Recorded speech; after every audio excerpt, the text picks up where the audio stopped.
दोस्तों, एक व्यक्ति, उसके घर में पत्नी और एक नवजात बच्चे और उसके माता पिता रहते थे। उसे अपने घर परिवार चलाने के लिए हर रोज दिहाड़ी करना पड़ता था। किसी दिन उसे दिहाड़ी मिल जाता था तो किसी दिन नहीं मिलता था, जिस कारण किसी दिन तो 2 वक्त की खाना जुटा पाना भी मुश्किल हो जाता था। और यहाँ तक कि कभी कभी तो उन्हें भूखा या आधा पेट में ही गुजारा करना पड़ता था।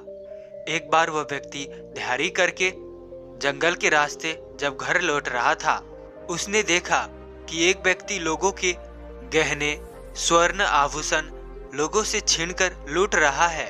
जो लोग जंगल के रास्ते से गुजरते थे, उन्हें वो व्यक्ति उनके सारा आभूषण, स्वर्ण, पैसे जो उसके पास होते थे, वो सारा लूट लेता था। यह देख उस व्यक्ति ने भी मन ही मन सोचा कि क्यों ना मैं भी यही काम करूं, इसमें बहुत पैसा है। दूसरे दिन से उसने भी लोगों को लूटना शुरू कर दिया। अब धीरे धीरे उसके भी घर में बहुत सारा धन आने लगा। उसके घर में अब खुशियां आने लगी। उसके परिवार में सभी को खाने लगाने की सुविधा मिलने लगी, जिससे कि अब वो व्यक्ति खुश रहने लगा। लेकिन समय सदा एक ही तरह की कहाँ रहता है। देखते ही देखते उसके घर में लड़ाई झगड़ा होने लगे। उसके पत्नी और माता छोटी छोटी बातों में लड़ने लग जाते थे। छोटी छोटी बातों को लेकर उसे बड़ी लड़ाई झगड़ा में बदल देता था। अब उसके घर से मानो शांति गायब होने लगा। वह अपनी माता और पत्नी को बहुत समझाता, लेकिन उसकी कोई नहीं सुनता। वह थक हार कर कुछ नहीं कर पाता था। और तो और एक दिन यहाँ तक की बात आगे आ गई कि उसकी पत्नी और माता में हाथापाई होने की स्थिति उत्पन्न हो गई, जिसके कारण वह परेशान होकर गुस्से में घर छोड़कर चला गया। वह रास्ते में कहता जा रहा था कि मैंने इतना सब कुछ किया, किसके लिए किया, फिर भी मुझे खुशी नहीं मिली। जिसके कारण वह निर्णय करता है कि वो अब लोगों को कभी नहीं लूटेगा। कुछ दिन तक तो उसे बहुत शांति मिली, खुशी मिली घर छोड़कर। लेकिन कुछ दिनों बाद ही उसे अपने घर परिवार की याद आने लगा। अपने बच्चे की याद उसे सताने लगा। उसे अपने पत्नी से, अपने बच्चों से, अपने माता पिता से मिलने की इच्छा उठने लगी। अब उसे फिर से दुख सताने लगा अपने परिवार को देखने की। वह घर परिवार को छोड़कर तो आ गया था, लेकिन उसके मन में उसकी यादें, उसकी तस्वीरें झलकता रहता था, जिससे कि वह और भी परेशान होने लगा। अब उसके मन में ये विचार उठने लगा कि मैं जब घर में रहता था तो भी उनके झगड़े, बहुत सारी परेशानियों से दुखी ही रहता था। और अब मैं जब घर छोड़कर यहाँ पर आ गया हूँ, अकेले रहता हूँ, फिर भी मैं उनकी यादों में दुखी ही रहता हूँ। मुझे खुशी कैसे मिलेगी? मैं क्या करूँ जिससे मुझे खुशी मिल सके? तभी वहाँ से एक राहगीर जा रहा था, जो कि भगवान बुद्ध से दीक्षा लेकर खुशी खुशी लौट रहा था। उसके चेहरे पर खुशी देखकर वो उससे कहता है कि कैसे हो भाई, तुम तो बहुत खुश लग रहे हो, क्या बात है, तुम्हारे जीवन में कोई परेशानी नहीं है क्या? फिर वह व्यक्ति कहता है, पहले थी लेकिन अब नहीं, क्योंकि मैं अभी अभी भगवान बुद्ध से दीक्षा लेकर आ रहा हूँ। वो लोगों का कल्याण करने के काम करते हैं। उनके शरण में जो भी जाता है, उनसे दीक्षा जो भी लेता है, वो कभी भी जीवन में दुखी नहीं रहता है।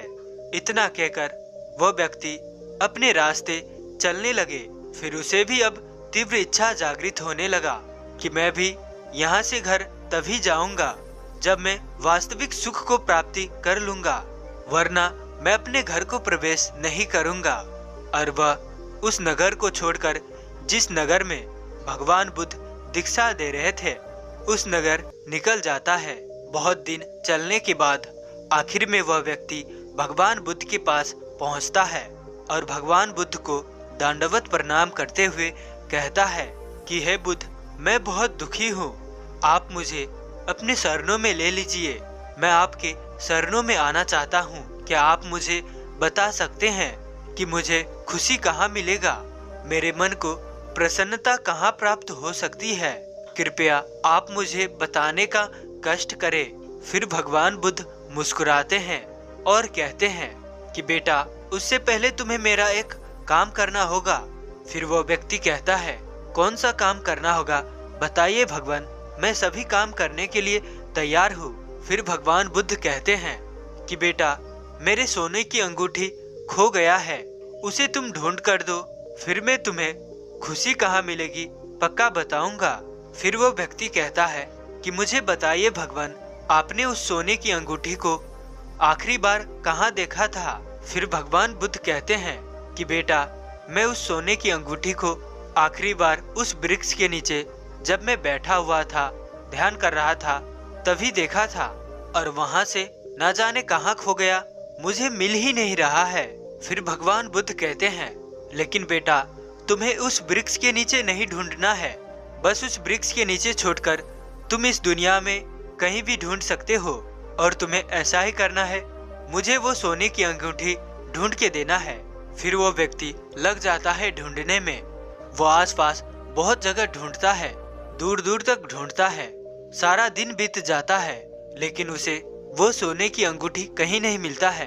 फिर वो अगले दिन बुद्ध के पास जाता है और कहता है कि भगवान, आप ये कैसी बातें कर रहे हैं, जब आपने आखिरी बार उस सोने की अंगूठी को इस वृक्ष के नीचे देखे हैं, तो वो अंगूठी जरूर ही यहीं कहीं पर मिलेगा, वो दूसरी जगह कैसे मिल सकता है।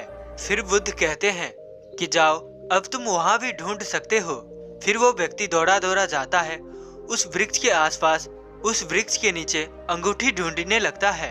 कुछ देर तक ढूंढने के बाद वहां उसे वृक्ष के पत्तियों से ढका हुआ जब वो अंगूठी देखता है, तो उसे लेकर दौड़ा दौड़ा बुद्ध के पास जाता है और बुद्ध को दे देता है, और बुद्ध को सौंप कर बुद्ध से कहते हैं कि आपने कहा था कि जब मैं ये अंगूठी आपको ढूंढ के दूंगा तो आप मुझे खुशी कहाँ मिल सकती है वो बताएंगे, तो अब मुझे बताएं। फिर भगवान बुद्ध कहते हैं कि बेटा, तब से मैं तो तुम्हें यही बता रहा हूँ कि खुशियाँ कहाँ मिलेगी। फिर भगवान बुद्ध उस व्यक्ति को वृक्ष के पास ले जाता है और कहता है कि अब तुम मुझे बताओ, क्या होगा अगर मैं इस पेड़ की सारे तनों को काट दूंगा, क्या ये वापस बड़ा नहीं होगा। फिर इसका जवाब देते हुए वो व्यक्ति कहता है कि हे बुद्ध, आखिर क्यों ये बड़ा नहीं होगा, इसकी शाखाएं सही सलामत है, और ऐसे में इसे खाद और पानी मिलेगा तो ये फिर से बड़ा हो जाएगा। फिर भगवान बुद्ध कहते हैं, तो इसका अर्थ क्या हुआ, क्या मैं इसके सभी शाखाओं को काट दूं? क्या ऐसा करने से इसकी शाखाएं फिर से बड़ा नहीं होगी? फिर वो व्यक्ति कहता है, नहीं नहीं बुद्ध, ऐसा नहीं होगा, बल्कि इसकी शाखाएं एक बार फिर से निकल आएगी, फिर से ये वृक्ष बड़ा होने लगेगा। फिर बुद्ध कहते हैं, तो मैं क्या करूं? क्या मैं इसका मुख्य तना ही काट दूं तो ये फिर से बड़ा नहीं होगा? भगवान बुद्ध के इस प्रश्न का जवाब देते हुए वो व्यक्ति कहता है कि हे भगवान, आप ये कैसी बात कर रहे हैं? आप तो इतने ज्ञानी हैं, तब भी आप इस छोटी सी बात को नहीं समझ पा रहे हैं। आप इसके मुख्य शाखा काट देंगे, मूल टहनी भी काट देंगे तो ये एक बार फिर से बड़ा हो जाएगा, फिर से इससे शाखाएं फूटने लगेगी, और एक बार फिर से ये पहले ही जैसा वृक्ष का रूप ले लेगा। फिर भगवान बुद्ध कहते हैं, तो बेटा मैं क्या करूं? इस वृक्ष को मैं कैसे समाप्त करूं? तुम ही मुझे बताओ, तुम ही मेरा मार्गदर्शन करो। इसका जवाब देते हुए वो व्यक्ति कहता है, हे भगवान बुद्ध, इस धरती के भीतर इसकी जो जड़ें संचालित है वही इसे निर्धारित कर रही है कि ये पेड़ ऊपर से बढ़ेगा या नहीं बढ़ेगा, इसका आकार कितनी होगी, इसकी मजबूती कितनी होगी।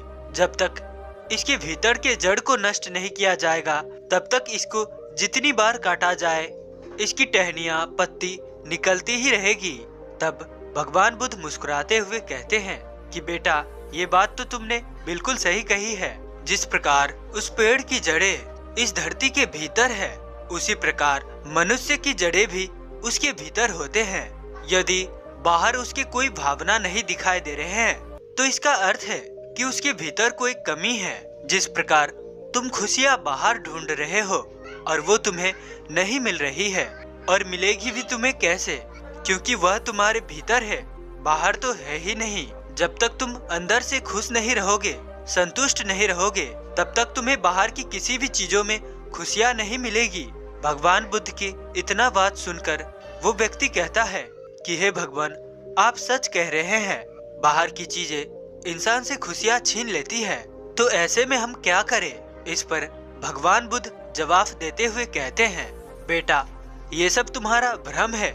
इस पेड़ को देखो, एक समय ऐसा भी आता है जब इसके सारे पत्ते गिर जाते हैं, सारे सूख सूख कर झड़ जाते हैं, और एक समय और भी आता है जब इस पत्ते पर हरे भरे नए पत्ते लग जाते हैं, और ये प्रक्रिया निरंतर चलती रहती है। और इससे आप ये समझ सकते हो कि बाहर की समस्या, परिस्थितियाँ केवल बाहर आने से उस भीतर की खुशियाँ को रोक नहीं सकती। असली खुशी तो तुम्हारे भीतर ही है, चाहे बाहर कैसी भी परिस्थितियाँ क्यों न हो। तुम अगर चाहो तो उन परिस्थितियों में खुशियाँ ढूंढ ही लोगे।